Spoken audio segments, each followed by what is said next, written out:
This is a manure truck, but it's far more dangerous than it looks. The truck is filling up, and the discharge hose accidentally falls into the tank.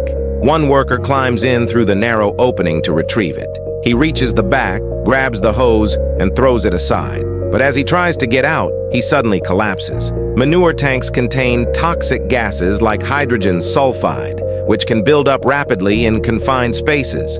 Inhaling too much can cause dizziness, unconsciousness, or even death. A second worker notices no movement and calls out, but gets no response. He climbs in to check and finds his colleague passed out. He can't get past the tank barriers, so he calls for help immediately. Finally, with several co-workers working together, they manage to pull him out safely. If the first worker had collapsed deeper inside, nobody might have been able to rescue him.